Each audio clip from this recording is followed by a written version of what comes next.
হরে কৃষ্ণ। রাধে রাধে বন্ধুরা, কেমন আছো? আশা করছি সকলেই খুব ভালো আছো। নয়নমণি সেবা চ্যানেলে তোমাদের সকলকে জানাই শুভেচ্ছা ও আন্তরিক ভালোবাসা। আমার গোপু সোনাকে এবারে আমি দুপুরে সেবা দিতে যাচ্ছি। এখন থেকে ভিডিওটি স্টার্ট করেছি। আর আজ দুপুরে করেছি পনিরের তরকারি। তো শুধুমাত্র পনির দিয়ে আজকের গোপাল সোনাকে দুপুরে সেবাটা দেওয়া হবে। পনির ঝিঙে আলু দিয়ে তরকারি করেছি, একটাই তরকারি করেছি, তবে তরকারিটা একটু ভালো করে করেছি যাতে গোপু সোনার খুব ভালো লাগে।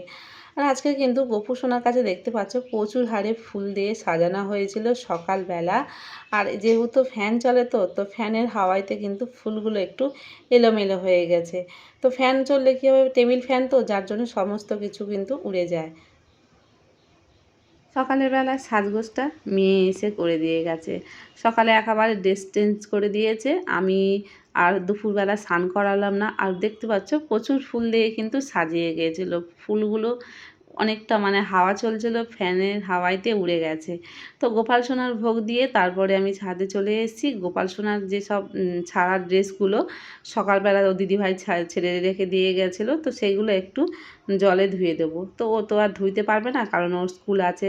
তো আমার রান্নাবান্না, আমার সমস্ত কিছু কাজকর্ম হয়ে গেছে। তারপরে গোপু সোনাকে ভোগ দিয়ে দিলাম। ভোগ দিয়ে এবারে কিছুক্ষণ তো ওয়েট করতে হবে, গোপু সোনা ভালো করে খেয়ে নিক, তারপরে আমরা প্রসাদ পাবো।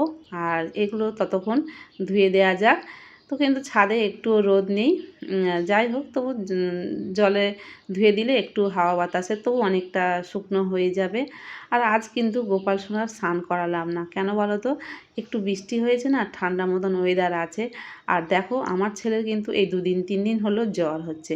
আর যেহেতু স্নানযাত্রা গেল কয়েকদিন আগে, জগন্নাথ দেবের স্নানযাত্রা, তো এই সময় কিন্তু ভগবানের কিন্তু অসুস্থ থাকে। তো এই সময় যার জন্য কিন্তু বাড়ি বাড়ি দেখবে প্রায় জ্বর লেগে রয়েছে। আমার ছেলের প্রায় এই 3 দিন জ্বর। তো সেই জন্য গোপাল সোনাকে ভাবলাম যে না থাক, আজকের আমার ছেলেকেও স্নান করায়নি, আর গোপাল সোনাকেও স্নান করাবো না। গোপাল সোনার ইচ্ছা হয়তো হয়েছে স্নান করাবো না, তাই জন্য সকালবেলা ও দিদি সেবা দিয়ে একেবারে ড্রেস চেঞ্জ করে দিয়ে গেছে। আর দেখলাম যে মেঘলা ওয়েদার, তো ভাবলাম থাক আজকের আর স্নান করাবো না। ছেলেটা দেখতে পাচ্ছ, আমার ছেলেরও কিন্তু খুব শরীর খারাপ, ঘ্যান ঘ্যান করছে, এসে মা মা করে করে বিরক্ত করছে। তো আমার গোপাল সোনাদের বলি প্রসাদটা হয়ে যাক বাবা, তারপরে আমি তোকে ভাত খাইয়ে দেবো। আর ওরও না তেমন কিছু খেতে ইচ্ছা করে না গোপু সোনাদের। যেমন কি হয়েছে দেখো, আমি বুঝতে পারছি, কারণ আমার ছেলের জ্বর হয়েছে। ছেলে ওর কিছু মুখে ভালো লাগছে না। তো গোপাল সোনাদেরও হয়তো ওই রকম হচ্ছে। তো তাই ভাবলাম যে আজকে দুপুরে সেবাটা পেয়ে নিয়ে আমরা দুপুরে যে প্রসাদ পেয়ে তারপরে গোপাল সোনার জন্য একটু মুখরোচক খাবার করব। তো অনেক দিন হয়ে গেল সত্যি বলতে আমার গোপাল সোনাদের জন্য আমি কিছু বানাইনি। আর আমার মনটা না ঠিক জানতে পারে, কতদিন হয়ে গেল গোপাল সোনাদের কিছু করে দিইনি। আমার ছেলের জ্বর হয়ে তো ওর মনে হচ্ছে যেন এটা একটু খাবো সেটা একটু খাবো, কোনোটা কিছু ভালোভাবে খেতে পারছে না। তো আজকের বানাবো, দেখো কোনো দিন কিন্তু আমি এটা করিনি, বাদাম দিয়ে, কাঁচা বাদাম। তো এই বাদামটা ছিল একাদশীর জন্যে। তো ভাবলাম একটু অন্যরকম করে দেখি, যদি বা পারি। তবে আমি এটা কিন্তু কোনো কিছুতে ইউটিউবে দেখিনি বা কোনো কিছুতে দেখিনি, আমার মনে হলো যেটা। তো বাদামটা আমি ভিজিয়ে রেখে দিয়েছি, বাদামটাকে ভালো করে ছাড়িয়ে নিয়েছি। আর বাদাম দিয়ে একটা নাড়ু টাইপ মতন তো করবো বলছি, আমার কাছে ছাপা আছে, তো সেটা দিয়ে করব ভাবছি। তো বাদামটা ভালো করে ছাড়িয়ে নিয়ে তারপরে একটু মিক্সি করে নিয়ে, আর এর মধ্যে চিনি দিয়েছি, একটু নারকেল কোড়াও দিয়েছি, আর গুঁড়ো দুধও দিয়ে দিয়েছি। তো ভালো লাগছে বেশ এগুলো করতে। অনেক দিন হয়ে গেল আমার গোপাল সোনাদের কিছু করিনি সত্যি বলতে। যেমন আমার ছেলে মেয়েরা, ওরা যেরকম বায়না করে, যদি বলে যে মা কতদিন হয়ে গেল তুমি এই খাবারটা করে দাওনি, তুমি আমাদেরকে অন্য কিছু একটু করে খাও। তো সেইরকম আমার গোপাল সোনাও কিন্তু বলে, সেটা আমার মন থেকে আমি জানতে পেরে যাই। তো দেখো বাদামটাকে ভালো করে নাড়াচাড়া করে নিয়ে অনেকক্ষণ ধরে একটু নাড়াচাড়া করতে করতে জলটা ভালো মতন রসটা, ভেতরের রসটা ভালো করে শুকনো হয়ে যাওয়ার পরে তারপরে আমি এটাকে বানাবো। আর এটাকে বানাতে গেলে একটু হাওয়াইতে ঠান্ডা করতে হবে। তবে আমার একটু সময় লাগলো, কারণ টারকেলগুলো, নারকেল কোড়া, নারকেল নাড়ুও করবো বলে আমি ভেবে আছি। আর এদিকে ছেলের না পড়তে দিয়ে এসেছি। তো নারকেল নাড়ুটা করে তারপরে আমার ছেলেকে আনতে যাব। আর ওটা ততক্ষণ বাদামের যে পেস্টটা করেছি ওটা একটু ঠান্ডা হোক, তারপরে ওটা আমি ছাপা দিয়ে তুলব। তবে খুব বেশি টান টান হয় না, একটু নরম হয়েছে, যার জন্য কিন্তু একটু অসুবিধা হবে।